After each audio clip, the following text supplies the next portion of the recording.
Halleluuja. Tere tulemast kõigile siia. Rõõm teid kõike näha. Ma usun, et see saab olema hea koosolek koos, sest Jumal on siin meie keskel. Ma tahan täna hommikul jagada sulle midagi Johannese evangeeliumist ja kui ma sellele sõnumile mingi nime paneks, siis see nimi võiks olla lihtsalt väike jalutuskäik. Lihtsalt väike jalutuskäik. Sükene pealkiri sõnumile. Okei. Johannese evangeelium 5. peatükk. Peatükk 5 ja siit esimesed salmid kuni 9. Ja kui sul on piibel kaasas, on hea, kui sa vaatad oma silmadega ka selle kirjakoha peale. Ja siin siis piibel ütleb nõnda. Pärast seda oli juutide püha ja Jeesus läks Jeruusalemma. Aga Jeruusalemmas on lambavärava ligi tiik. Seda hüütakse heebrea keeli Betsataks. Sellel oli 5 võlvitud hoonet, neis lamas hulk haigeid, pimedaid, jalutumaid, kõhetuid, kes ootasid vee liikumist, sest aeg-ajalt tuli ingel alla tiiki ja segas vett. Kes siis esimesena pärast vee segamist sisse astus, sai terveks, olgu mis tahes haiguses ta oli. Aga seal oli inimene, kes oli 38 aastat haige olnud. Kui Jeesus teda nägi seal lamavat ja teada sai, et ta juba kaua aega oli maas olnud, ütles ta talle, kas sa tahad terveks saada? Haige vastas temale, issand, mul ei ole seda inimest, kes aitaks mind tiiki, kui vett segatakse. Seni, kui ma tulen, astub keegi teine minu eel sisse. Jeesus ütles temale, tõuse üles, võta oma voodi ja kõnni. Ja inimene sai kohe terveks, võttis oma voodi ja kõndis, aga see oli hingamispäev. Nüüd, ma mõtlen, koguduses on palju häid asju juhtunud viimaste aastakümnetega ja aastasadadega ja isegi aastatuhandetega ehk paar tuhat aastat, kui kogudus on siin maa peal olnud. See on kasvanud, see on saanud suureks. Isegi tänapäeva koguduses meil on väga palju teenistusalasid. Meil on siin, mitte veel täna, aga peatselt jälle algab laste pühapäevakool ja lastele õpetatakse Jumala sõna, me investeerime sellesse päris palju. Meil on siin noortekoosolekuid toimunud ja mõnedes kogudustes on väga head noortekad ja nii edasi. Meeste koosolekud, naiste teenistused toimuvad, ülistus ja muusika, teenistus ja palveteenistused ja meil on tohutult igasugused vaeste aitamisi ja leivakirikuid ja väga-väga palju igasuguseid huvitavaid teenimisi, kes pole nii, meil on erinevaid konverentse, vaimuliku sõjapidamise konverents, püha vaimu koosolekud, igasugused huvitavad palved, seminarid ja nii edasi. Ma usun, te olete kõik kaasas olnud, kuulnud nendest asjadest. Kogudus on vägagi võimsalt arenenud ja kasvanud ja edasi läinud. Ja tänu Jumalale selle eest. Ma olen rõõmus selle üle igati. Ja ometigi üks koguduse põhimissioonidest, mida Jeesus kogudusele andis, oli evangeliseerida maailma. Jeesus ütles, minge kõike maailma, kuulutage evangeeliumi kõigile loodule, kes usub, keda ristitakse, saab päästetud, kes ei usu, mõistetakse hukka. Tunnustajad järgivad neid, kes usuvad. Ja see missioon oli, mida Jeesus kogudusele andis. Ükskord ma kõnelesin ühe sükse kõne, miks kogudus on siin maa peal. Ja ma selles kõnes ütlesin põhimõtteliselt nõnda, et ainuke põhjus, miks kogudus on maa peal, on sellepärast, et meil on veel missioon täita. Sest kui me ütleks, et me oleme siin, et ülistada Jumalat, siis usu mind, taevas on veel parem ülistada Jumalat palgest palgesse või kui me ütleme, et me oleme siin, et kasvada Jumalas, siis kindlasti veel parem kaht kasvamiseks on, kui sa näed palgest palgesse Jumalat, Paulus õpetab sind, Jeesus õpetab sind, inglid liiguvad su ümber, kindlasti sa õpid veel palju enam. Ja pühad on eelnevad, kes on eelnevalt läinud, on seal nagu Taavet ja Joosep ja Abraham ja nii edasi, Mooses ja teised sellised. Et põhiline missioon, miks me oleme siin maa peal, või põhjus on sellepärast, et meil on veel üks missioon täita. Ja meie kui kogudus, meil on üks missioon. Ja mina usun, et see missioon on leida ja päästa kadunuid, nii nagu Jeesus seda tegi. Nüüd meie ei päästa, aga me tutvustame neid kellegile, kes neid päästab. igaüks, kes teist on täna siin, keegi tutvustas sulle päästet. See väga vähesed, võib-olla üksi kodus tulid selle peale, aga ka nende puhul tihti olid ikkagi isikud, kes olid nende ellu midagi külvanud, võib-olla kodus nad hakkasid selle üle mõtlema, hakkasid selle üle arutama ja seal võib-olla toimus üks muutus nende südames. Ja evangelism on ikka jätkuvalt olnud üks sammastest, mille peal kogudus seisab. Ja Jeesus andis meile suure käsu ja ka püha vaim tuli selleks, et seda käsku täita. Oled sa nõus sellega? See oli see peamine põhjus, miks püha vaim tuli. Ja täna, kui me palvetasime seal ennem seda teenistust, siis ka me palve ajal need mõtted voolasid esile, et püha vaim tahab ilmutada oma väge niisama palju seal maailmas, kui ta tahab seda teha siin. Ja vahest me mõtleme, et siin on kogudus, aga tegelikult kogudus on kus iganes sina ja mina oleme. Ükskõik kus paigas sa ei ole, sa oled kuskil söögikohas, kogudus on seal sinu näol. Sina oled kogudus selles paigas. Jumal on läkitanud sind sinna paika, kus sa oled, seal koolis, seal tööl, kus sa iganes liigud. Mina usun, et õige inimese sammud on juhitud Jehova poolt ja sa oled kui üks Jumala agent seal paigas. Nüüd, mina usun, ja ma olen seda piisavalt palju näinud ja ma usun, et siin on inimesi, kes on seda näinud ja kinnitavad samuti, et tegelikult inimesed tahavad kuulda Jumalast. Ja tegelikult meie arvame, ütleme seda nõnda, et inimestel maailmas on kindlasti eelarvamused ja teatud hirmud koguduse suhtes. Enamus inimestel on mingil eelarvamused, mida koguduses tehakse. Ma mäletan, kui mina kuulsin Nelipühi kirikus või koguduses, mulle öeldi, et seal käib särkide vahetamine ja laste ohverdamine. Jaa, ma kuulsin seda rohkem kui ühest allikast muuses. Laste ohverdamine. Jaa. Ja ma ei tea, mis mõttes särke vahetatakse. Kellegiga vahetatakse särke. Ma tean ühte nalja, mis on aluspükste vahetamise kohta, aga see ei sobi täna siia.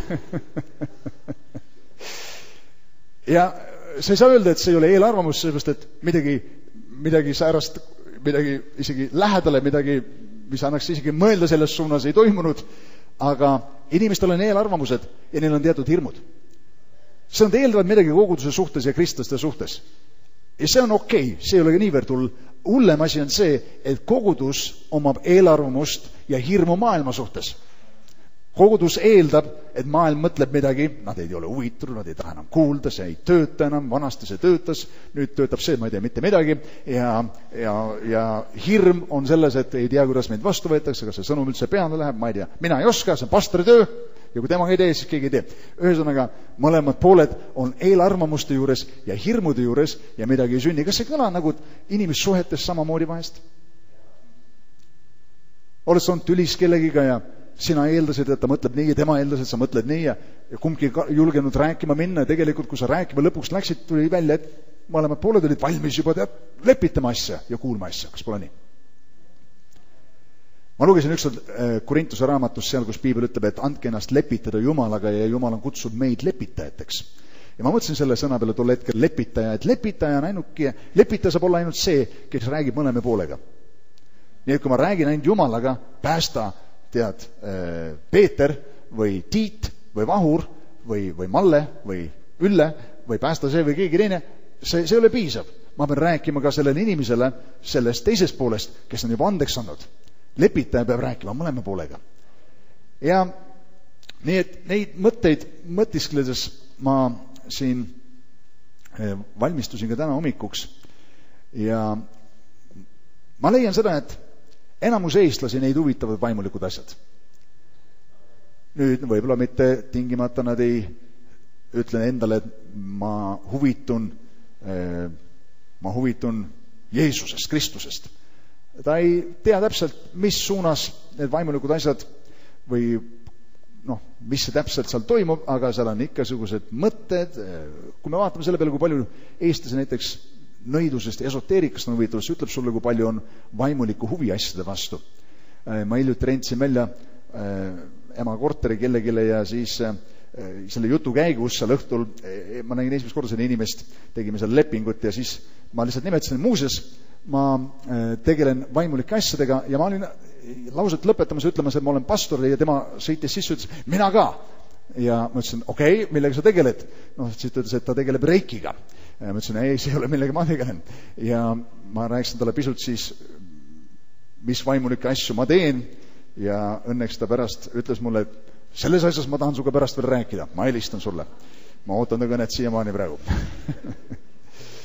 Ja ühes raamatus oli kirjas, et enamus inimesi kuulaksid midagi Jeesuse kohta, kui sa tegelikult nendega räägiksid. Nüüd me eeldame, nad ei taha kuulda, me ei lähe nende juurde, aga paljud tegelikult räägiksid sellel teemal.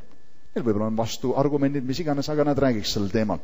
Ja enamus inimesi laseks enda eest palvetada, kui me pakuksime seda. Kas sa tahad, et ma palvetan su eest? Kas sa tahad, ma palvetan selle olukorra eest? Kas sa tahad, ma palvetan koguduses selle asja eest? Enamus inimesi, kui neil on mure või kui neil on häda, nad ütlevad, jaa, vahest see on üks hea uks, kuidas inimese elu võiks muutuda. Ja kui ma vaatan selle peale, kuidas siis enamus inimesi on kristlaseks saanud, siis ma näen seda, et see on läbi suhete ja et keegi oli, kes neid kutsus, keegi, kes tegi mingid sammud nende suunas. Ja kui ma panin selle kõnele pealkirja, et lihtsalt väike jalutuskäik, siis ma olin inspireeritud ühest kõnest, mida ma kuulsin, aga mitte, et ma seda kõne võtsin enda kõne aluseks, aga lihtsalt see inspireeris mind, siis ma mõistsin, kui tõsi see on. Minu elus see võttis kellegi paar sammu, et läheneda mulle, väike jalutuskäik, mõned sammud, et küsitleda minu vaimuliku olukorra kohta. Minu elu ja minu käitumine ja minu riietusviis ja minu soeng ja minu riietus ma juba ütlesin, aga mul oli tagid ja mingisugused needivööd ja asjad ja kõik nagu rääkis sellest, et ma ei taha kuulda midagi Jeesusest. Ma mõtlesin, et heavy metal muusika on, see on minu muusika ja teatud käitumisviis ja teatud elufilosoofia, see, mille järgi ma elan, et minu südames tegelikult oli janu Jumala järgi, minu käitumine ei näidanud seda, et mul oli huvi asjade vastu. Aga see võttis kellegilt piisavalt julgust, et sammuda mõned sammud minu suunas. Kui ma kuulsin esimest korda, et minu klassivend, paralleelklassivend Peedu Kurvits, kellega koos me tegime väikest bändi Linnakombinedi klubis, seal Tööstuse tänaval. Igal noorel, kes on õppinud ära 3 tuuri kitarriga mängima, on unistus teha suurt bändi, kes pole nii suurt karjääri. Ja see oli meil tõsine unistus samuti. Olla päris aus, siis me ilmselt rohkem unistasime suurest muusikukarjäärist, õhtuti seal minu saunas juues õlut ja tehes suitsu ja pärast proovi, kui me tegime proovi. Unistuse peale läks rohkem aega. Aga üks õhtu Peedu oli tulnud just Saaremaalt, oli kohanud seal kristlastega, oli saanud kristlaseks, mida ma ei teadnud, sest alles mõned kuud ennem seda ma olin temaga pidanud pidusid, õieti see oli jõulude aeg oli tulemas ja meil oli iga nädala lõpp mingisugune pidu kuskil, nii et ta oli aeg-ajalt meie kambas, mitte alati, ta ei olnud selles lähedases ringis, aga aeg-ajalt oli olnud meie kambas. Nii et ma ei teadnud, et ta on kristlaseks saanud, sel õhtul ma kuulsin, et ta usub Jumalasse. Muidugi see alarmeeris mind, ma mõtlesin, et mis on juhtunud mehega, et alles eile tegime seda ja nüüd täna umbes nii. Aga ma ei mäleta, kas mina kutsusin teda või tema tegi ettepaneku, aga me otsustasime, et ta tuleb minu juurde sel õhtul ja ta kõndis minuga koos Takuklubist minu maja juurde, mis oli võib-olla umbes kilomeeter maad ja terve see õhtu rääkis mulle Jeesusest, mis Jeesus oli tema elus teinud, lühidalt, nii hästi kui ta oskas, tutvustas mulle evangeeliumit, et Jeesus suri maailma pattude eest, et ta suri ristil meie pattude eest, ta tõusis üles surnust, et ta elab täna. Ja kuigi sinna maani, kuni ta seal seda esitles, ma ikka käitusin niisuguse kõva mehena, ega ma, kuigi südames hakkasin juba sulama ja tulin selle usu juurde, isegi siis ma ei julgenud nagu näidata talle, et ma ikkagi lähen kaasa selle asjaga. Ja see, kuidas inimesed tegelikult on. Ja me vahest unustame ära, millised me olime, sest me läheme tänavalle ja keegi ütleb, aga tegelikkuses paljud sellised inimesed vägagi läheb korda neile see asi, mulle läks korda see asi. Ja tol õhtul olla päris aus, ma ei suutnud Peedu usku mitte lõhkuda, kuigi see kavatsus mul ühel viisil oli alguses, vaid mina tulin ise usu juurde ja ausalt öeldes sel samal esimesel õhtul uskusin, et Jumal on olemas. Ühe õhtuga. Paar tundi keegi rääkis minuga ja ma tulin pimedusest valguse juurde, surmast elusse. Muidugi ma ei olnud veel ametlikult tunnistanud Jeesus Kristust oma issandaks, ma ei olnud seda otsust teinud, aga ma olin hakanud uskuma Jumalasse, see ongi selle asja alus. Ja seesama Peedu ilmus nädal hiljem tagasi mu koju. Kõndis minu juurde. Väike jalutuskäik. Tol ajal polnud telefone, polnud mobiiltelefone, nii et ta lihtsalt ilmus kohale, ütles, lähme kirikusse. Muidugi, ma olin just tulnud usu juurde, aga kirikusse minemine tundus minu jaoks liialt palju. Ma teadsin, ma ei kuulu sinna.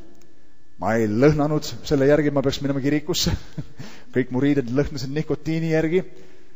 Kõik minu teod olid olnud sellised, millega ma ei oleks julgenud minna kirikusse. Ma teadsin, ma ei kuulu nende keskele.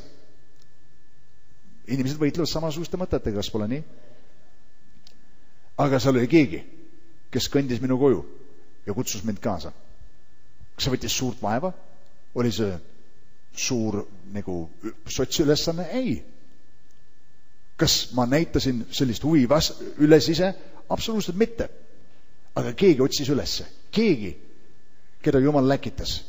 Ja tol õhtul me läksime koos Peeduga kirikusse. Me läksime kõigepealt Vana-Pärnusse, kus sai kirik olla koos käinud. See oli põrandalune kirik, registreerimata kogudus. Seal me leidsime, et neid ei olnud seal. Nüüd mõtle, ma sõidan bussiga oma kodust, sõidame Tallinna maantele, linnaliini bussiga. Me hüppame seal maha ja võtame Vana-Pärnu bussi, sest sealt läinud otse kohe bussi või vähemalt sel hetkel ei läinud. Ja siis sõidame sealt bussiga Vana-Pärnusse. Siis otsime tükk aega, leiame selle koha ülesse. Ukse peal tuleb keegi vastu, ütleb, et koosolekuid enam ei ole siin, et need on hoopis Raeküla õhtukoolis. Vana-Pärnu sealt, mitte nüüd lõpust, aga üsna keskelt sealt, või lõpuosast ikkagi Raeküla õhtukooli jälle sõita. Ma 3 korda linnaliini bussiga sõidan, et sinna jõuda, või 4 korda, ma ei mäleta, aga ühesõnaga. Ja kui me jõudsime kohale, siis muidugi koosolek ammu käis ja õnneks oli tol ajal ülistus vähemalt 1,5 tundi. Nii et me saime ülistusest ka osa. Koosolek kestis kaua aega. Ja olla aus, ega keskmine inimene, kui sa pead juba 3 korda bussiga sõitma, et minna kirikusse, tead, mõtled, pole mul selle jama vaja, et mul on muudki teha. Aga kui sul on keegi kaasa, kes julgustab sind, kes ma olen üsna kindel, kui ma oleks üksi läinud ja see 3 bussitäit või korda sõita ja siis otsida kuskilt ja siis tuleb välja, et seal ei olegi enam koosolekuid, ma oleks ütlenud, okei. Olgu nad õnnelikud, kus nad iganes on. See on liiga kauge minu jaoks, et sinna minna. Aga seal oli Peedu, kes tõmbas mind kaasa.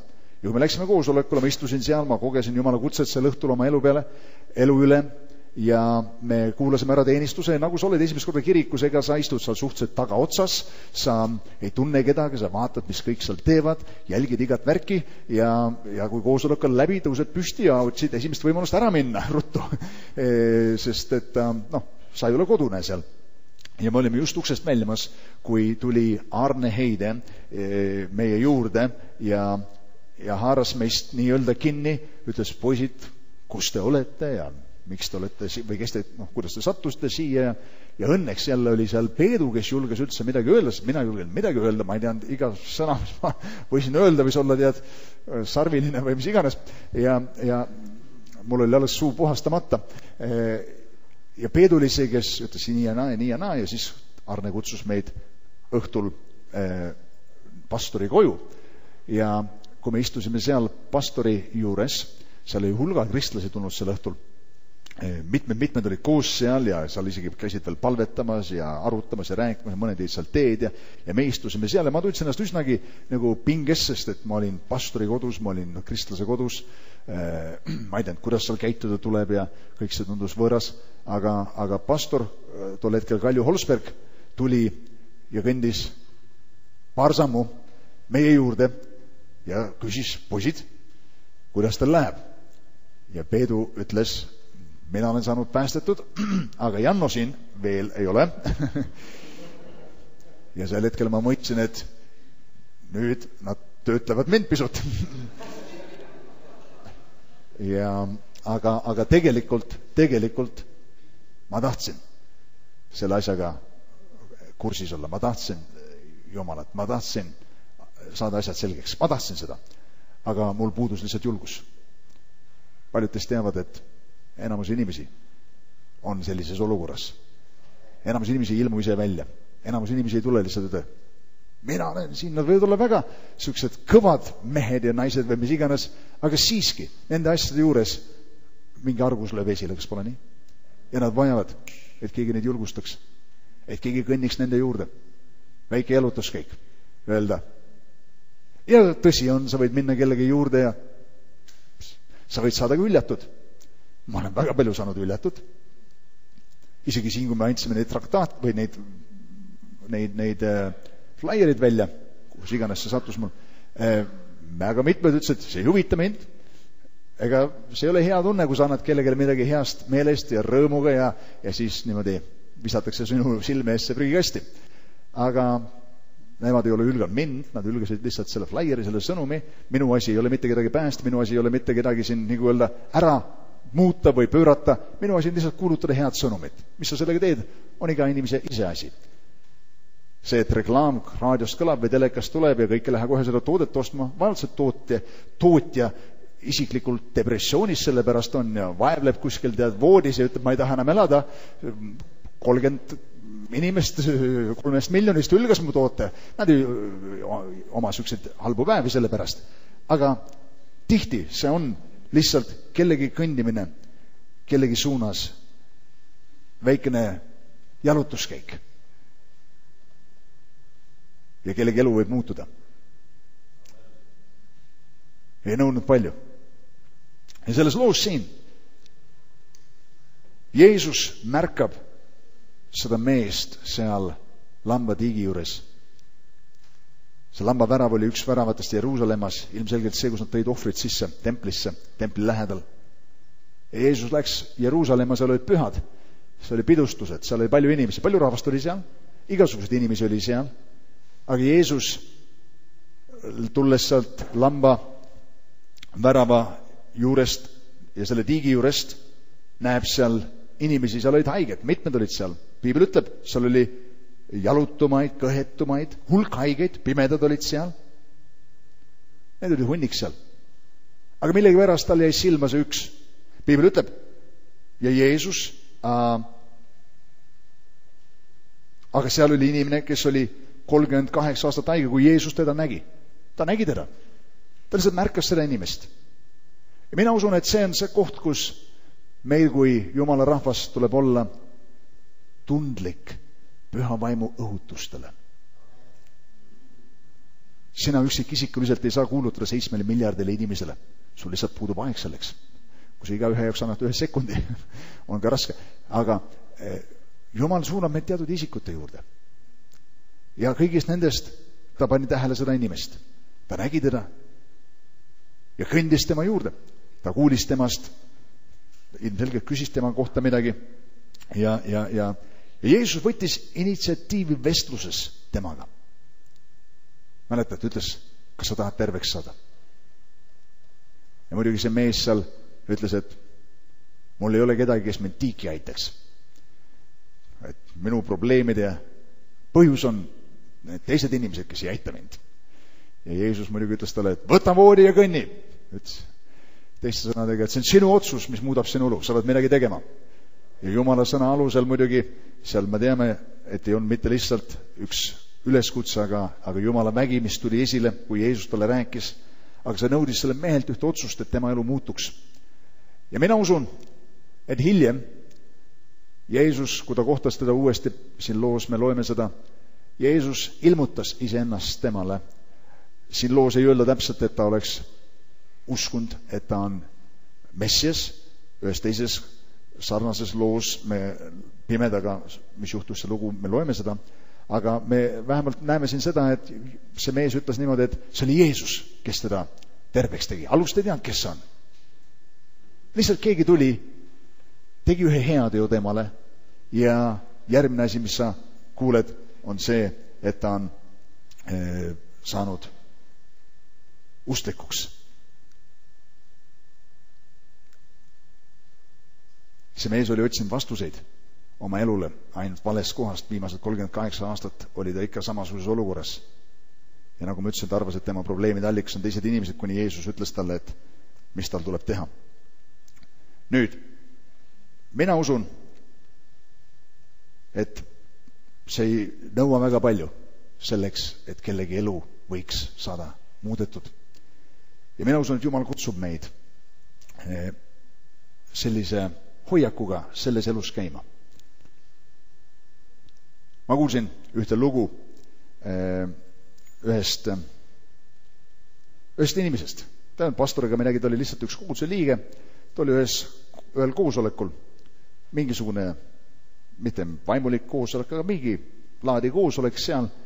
Ta ajas juttu seal oma väikeses sõprade ringis, kellega ta koos oli seal, ja ta vaatas üle toa ja ta nägi seal ühte meest seismas ja millegipärast ta tundis seda õhutust jalutada tema juurde ja alustada vestlust. Ta läks tema juurde, sirutas oma käe välja, ütles, minu nimi on see ja see, mis on sinu nimi.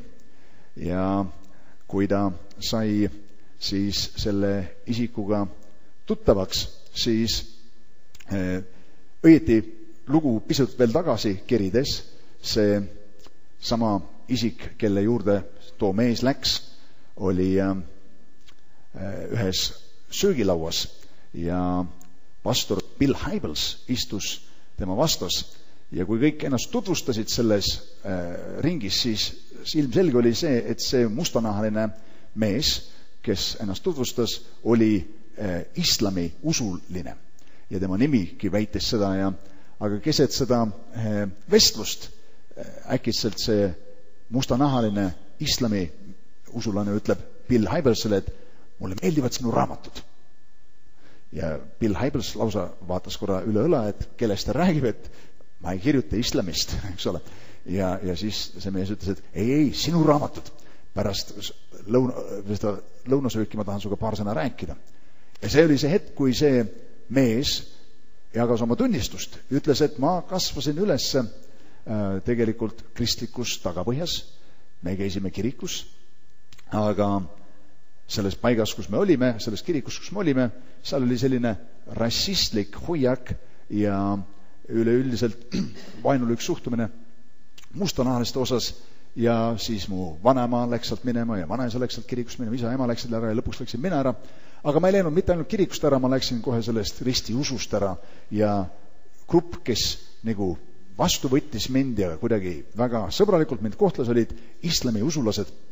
Ütles, et automaatselt ma võtsin osaks nende usu ja nende eluviisi ja pöörasin täiesti sellesse usku. Ja selles siis olekus ta siis oli, kui üks päev ta on ühel sükksel koosolemisel, kus keegi kõnnib üle toa tema juurde ja ütleb talle, et minu nimi on see ja see, mis on sinu nimi. Ja nad hakkasid vestlema seal ja siis ta ütles, et tema on islami usulane. Ja teine mees ütles, okei, mina olen kristlane, väga huvitav ja nad lihtsalt ajasid natuke juttu ja siis selle vestluse lõpuosas ütles see kristlik mees nõnda, et muuseas mul on vaja praegu edasi minna, ma ei saa pikemalt rääkida, aga võib-olla me saaksime hommikusöögiks kokku ja ajame juttu edasi. Ja tema ütles, ma olen islami usulane, et kui sa kavatsed mind hakata pöörama, siis unusta see lugu ära, sellepärast et ma tean, mida ma usun ja teine mees ütles, tead, ma ei ole kunagi eriti kuulnud sellest usust midagi, et miks mitte me saame kokku ja ma uurin ja saan rohkem targemaks sellest, miks sa seda usud ja mida sa täpselt usud ja kohtume hommikusöögiks. Ja niimoodi nad kohtusid sellel hommikusöögil ja nad küsisid, see mees küsis küsimusi, võttis lausa oma märkmiku kaasa ja andis talle küsimused kaasa ja islami usulane ütles, okei, ma mõtlen nende asjade peale, mida sa küsisid selle teema kohta, järgmine kord tuli tagasi vastustega ja nii nad kohtusid kuni 5-6 korda ja selle 6. korra lõpuks olid kõik küsimused ammendatud, polnud enam rohkem midagi selle islami kohta küsida ja siis nad mõtlesid, et huvitav, kas me peaks veel edasi kohtuma või mitte, aga siis see islami usulane mees ütles niimoodi, et tead, sa oled kõik minu kohta uurinud, aga ma pean tunnistama, mul oli kunagi ka nagu kristlikud juured, mille juures ma olen lahkunud, et miks mitte sa ei tuletaks mulle meelde, et miks sina usud oma jumalasse ja mis see Kristus endast siis tähendab. Ja ütles, okei, väga hea, nii et nad said jälle kokku ajasid seal juttu, küsimusi küsisid, õieti siis islamiusulane nüüd kristlase käest, ja pärast 2 või 3 korda selle asemel, et seal 3. korra koosoleku järgi see mustanahaline islamiusulane mees tööle sõidaks, sõitis ta tagasi oma koju, pani oma põlved maha ja palus, et Jeesus Kristus tuleks tema südamesse ja sai auliselt jälle päästetud. Ütles, et nüüd ma olen lülitunud sellisesse aktiivsesse kogudusse ja me kasutame Bill Hybels sinu raamatuid ja sellepärast mulle meeldivad sinu raamatud. Ja see võttis lihtsalt ühte meest, kes kõndis ühest ruumi otsast teise. Nähes ühte mees seal. Lükatas oma käe pihku, ütles, mina olen see ja see, mis on sinu nimi. Ja alustas ühte vestlust. Ja kellegi elu muutus. Amen. Ma usun, et meil on siin ruumis hulgal lugusid inimestest, kes on just nimelt samasuguse väikse jalutuskäigu tõttu, keegi, kes sinu juurde tuli, oma elu pühendanud Jumalale. Sul oli soov, sul olid mõtted, aga sa vajasid, et keegi sind julgustaks. Kas pole huvitav, paljud inimesed, statistika ütleb, et kes on koguduses kunagi olnud, tuleks tagasi, kui keegi neid lihtsalt kutsuks. Ja, kui keegi lihtsalt neid kutsuks.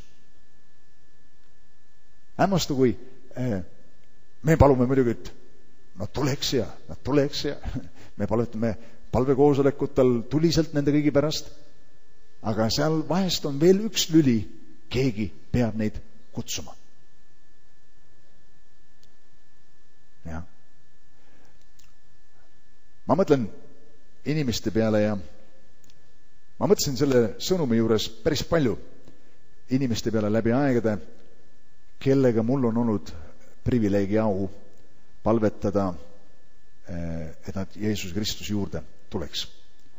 Ja tead, läbi aastate muidugi paljud ununevad ära ja need lood täpselt ununevad ära, kuidas see juhtus ja nii edasi, aga mul on muidugi mõningad meeles ja mul on meeles üks selline noormees, kelle nimi on Reeno Beeley. Reeno Beeley. Mõned teist teavad teda. Reeno on tuline jumala mees, elab täna Soomes, käivad oma abikaasaga kirikus seal, aga kui ta Eestis on, siis ta tuleb alati siia. Aga Reeno ilmus välja ühel pühapäeval kogudusse. Keegi kutsus ta kaasa, ilmselt tema õed. Ja ma nägin, keegi istub seal taga, viimases pingis, nagu ikka nad istuvad. Mitte kõik viimases pingis seal täna, et see ei tähenda seda, aga seal ta oli ja see on minu selline kiiks, aga uued inimesed lähevad mulle korda, kes on kirikus ja üldse, kui ma näen, siis ma võin suga juttu ajada, aga ma võin poolelt sõnad ära unustada ja minna, joosta tema järgi, kes on uus. Ja ma nägin Reenut seal ja ma pärast teenistuse lõppu haarasin Reenust kohe kinni, läksin tema juurde, ütlesin, tere, mina olen Janno, mina olen Reeno, pole sükst nime enne kuulnud, aga ma ütlesin, kas ma võin suga natuke juttu ajada? Ja Reeno ütles, okei. Ja me läksime sinna kohvikusse, mis oli meil seal. Meil olime siis teistes ruumides üle jõe seal kuskil pimedate majas. Ja ajasime natuke juttu Reenoga ja küsisin tema käest, kuidas ta nende asjades mõtleb. Ja tead, välimuselt ma vaatasin, ta ei olnud väga osavõtlik, ta vaatas tihti siia, sinna, isegi minu jutu aja käigus ta niimoodi, kogu aeg niimoodi vaatas igal poole mujale. Ma ütlesin, kas ta ei ole huvitud asjast? Ja vahest me laseme häirida ennast sellest, kuidas inimesed käituvad meie ees. Aga siis ma mõtlesin, et igaks juhuks ma ikkagi küsin, äkki ta tahab oma elu anda Jumalale täna. Ja kui ma seda tegin, siis ütles, jaa, ma olin peaaegu üllatunud. Ma ütlesin, kas tõesti? See on see, ma oleks võinud peaaegu sellega ära jätta, siis ma mõtlesin, et ilmselt inimene ei ole valmis. Me tihti mõistame nagu inimeste üle, otsustame nende üle välimuse järgi, vaadata, kuidas ta käitub. Ja muidugi Reeno palus selle palve koos minuga ja võttis Kristus oma südamesse. Ja mul oli tol ajal selline tava, et ma võtsin siis sellise inimese kohe kaasa endaga ja kutsusin ta külla. Ja vaatasime koos ühte filmi, mille nimi oli Rist ja bussikangelased. Ja ma ütlen sulle, ma vaatasin seda filmi 10 korda vähemalt. Ja mul oli see peas ammu juba, sest et, aga jälle uus inimene, jälle filmi vaatama. See oli minu viis tol ajal. Ja Reino, ma mäletan, vaatas seda filmi samuti. Aga Jumal sai tema elust kinni, Jumal oli kutse tema elu jaoks. See ei ole, et mina või keegi teine nüüd tohutu suure võimsa panuse pani sinna, aga see kutse võis olla. See soov Jumalat teenida võis olla, aga see vajas, et keegi kõnniks tema juurde. Paneks käe pihku talle, ütleks, tere, mina olen see ja see. Kas sa tahad juttu natuke ajada? Ma tahaks suga natuke rääkida. Ja tihti see ongi see, mis vaja läheb. Ma olin teisel koosolekul. Üks noortekas oli Tallinnas. Kutsuti mind sinna kõnelema ja ma nägin seal ühte tütarlast, kes ilmselgelt oli midagi vaevast tema südant ja pärast koosoleku lõppu ma tegin kindlaks, et ma saaks taga juttu ajada, sest tavaliselt inimesed tihti ka lähevad minema kohe. Ja ma võtsin ta nii-öelda rajalt maha ja tuli välja, et ta võitles selliste depressiooni ja vaimulikud surved, aga isegi teemonlikud avaldused, imelikud asjad, mis juhtusid, nagu pimedus, ta ütles, tuli mu hinge ja surus me, mattis mind ja ilmselgelt ma sain aru, et ta siin võitleb selliste teemonlike asjadega. Ja me palvetasime temaga seal samas, ma saatsin talle mõned raamatud pärast seda, hiljem ta tegi pühendumise Kristusele ja sai päästetud, käis meie koguduses, siis tema vanemad said päästetud. See lihtsalt nõudis kõndida kellegi juurde ja alustada väikest vestlust. Ja ma usun, et Jumal kutsub meid väikseid jalutuskäike tegema. Teinekord see ei nõua rohkem kui väike jalutuskäik, et kellegi elu muutuks. Halleluuja. Jeesus tegi seda rohkem kui üks kord.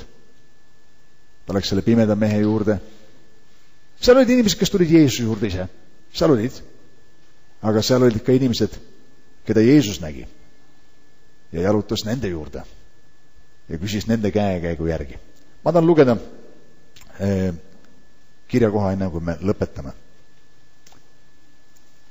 Tiituse kirjast ja 2. peatükk, salm 11. Üks noormees oli seal veel, kes mul mõttesse tuli ja kes täna teenib Jumalat. Tema nimi on Priit. Ja Priit oli ühes trennis käis. Õieti seal treenis, kus Ergo treenis. Ja kui Ergo andis oma elu Jumalale, Ergo võib-olla teab ise paremini, mis aastal see oli, see võis olla seal 95, 96, kuskil seal kandis, siis Ergo oli karate treener ja Ergo kutsus mind ja mõned vennad veel tema trenni kõnelema poistele Jeesusest. See on üks osa programmist. Ja see oli julge ettevõtmine. See oli julge ettevõtmine treeneri poolt seda teha ja me muidugi läksime. Ma arvan, et meid oli seal, minust oli seal 2-3 venda meist ja natuke jagasime seal ja siis ma kõnelesin, ma mäletan seal ühe osa ja selle tulemusena seal me tegime kohe nagu üleskutse siis, kes tahab oma elu pühendada Jeesusele. Ja kui ma ei eksi, seal oli vähemalt 4 või 5 inimest, kes oma käe tõstsid ja kes tel päeval oma elu Jumalale pühendasid. Üks nendest oli Priit. Ja siis Priit tuli ka kogudusse ja hakkas käima siin ja oli üsnagi aktiivne ja tegus. Ja siis mingil ajal ta kadus ära. Mingil põhjusel ta lihtsalt kuskile kadus. Nii nagu ikka need asjad juhtuvad. Ja meie kogudus siis aeg-ajalt laupäeviti käis seal turu peal. Me võtsime kitarri kätte ja laulsime seal ja jagasime ka evangeeliumeid ja traktaate välja ja siis ma nägin Priitu seal turu peal. Ju ta käis seal midagi ostmas omale ja mul olid traktaadid parasjagu käes ja ma nägin Priitu, ma ütlesin, Priit, näe, võta siit pakk traktaate, jaga ka. Ja nii et Priit hakkas ka jagama neid ja pärast seda ta jagabki traktaate nüüd kogu. Ühesõnaga ta on kõndimas Jumalaga juba nüüd aastaid ja aastaid. Süke väike asi. Lihtsalt kohtud turu peal. antud kontekstis muidugi võib-olla jah, ma andsin tal traktaadipaki kätte ja see mõjutas teda, aga keegi pööras tähelepanu. Ja siin Tiituse kirjas 2. peatükis salm 11 ütleb niimoodi: Jumala õndsaks tegev arm on ilmunud kõigile inimestele ja kasvatab meid, et me ülgaksime Jumala kartmatu elu, maailma himud ning elaksime mõistlikult ja õieti Jumala kartlikult praegusel maailma ajastul. Ja ma mõtlen selle peale, et kuidas see arm on ilmunud ja kuidas ta ilmub, on selles, et kui keegi seda nendeni viib. Kas pole nii? Kuidas ma tean, et Jumala arm on minu jaoks, kui ei ole kedagi, kes mulle sellest teavitab? Ja mina usun, et Jumal tahab kasutada meid. Sa ei vaja kraade, sa ei vaja teoloogilist kraadi, sa ei vaja piiblikooli minna, kõik, mis sa vajad, on lihtsalt see, et sa oled ise kogenud, et Jumal on sinu elu jaoks midagi teinud. Ja julgustada kedagi. Kui paljud inimesed meie ümber on tegelikult haavatud, on haiged? Ja. Mäletad Sakkeus, kes kutsus Jeesus enda juurde? Jeerik oli tegelikult tuntud niisugune patune linn niikuinii. Sakkeus oli piiblilt väga rikas tölnerite ülem. Tölnerid olid maksuametnikud. Maksuametnikke ei ole kunagi keegi väga armastanud. Ma ei ole kunagi kuulnud ühegi palvekoosolek, kui keegi palvetaks maksuameti eest. Meile ei meeldi need inimesed, kelle me võlgu oleme. Aga ometegi Jeesus pööras talle tähelepanu. Jeesus nägi teda seal puu otsas. Jeesus ütles, ma tahan olla sinu juures sel õhtul või sellel päeval. Ja kuigi mees oli rikas, tihti need, kes on majanduslikult väga heal järjel, neil võivad olla vägagi sügavad haavad ja valud, vastamata küsimused, probleemid, millega nad võitlevad. Nii et me ei saa kunagi lasta ennast häirida sellest, kuidas keegi välja näeb või milline tema majanduslik tase on. Inimesed võivad seespidi tunda vajadust, muutuse järgi, oodata, et keegi tuleks. Ja mina usun, Jumal tahab meid läkitada. Me oleme selles linnas soolase valguseks. Ja kõik, mis ma tahaks julgustada sind tegema, on lihtsalt tegema väike jalutuskäik. Vahest üle toa kellegi juurde. Vahest üle tänava kellegi juurde. Vahest, ma ei tea, kuskil teises linna otsas kellegi juurde. Mida ma tean, on see, et Jeesus tegi jalutuskäigu sealt, kus tema oli, siia maa peale, et kohata sind ja mind. Kõik, mis see võtab, et teise inimese elu võiks muutuda, on võib-olla sinul väike jalutuskäik. Seda ei pea oskama väga palju. Peedu ei osanud väga palju evangeeliumit mulle rääkida, aga mida ta oskas, mida ta tegi, oli see, et ta tuli kohale. See mõjus mulle. See antis mulle selle võimaluse. Nii et minu üleskutse sulle selles osas täna hommikul on: ole valmis tegema väike jalutuskäik.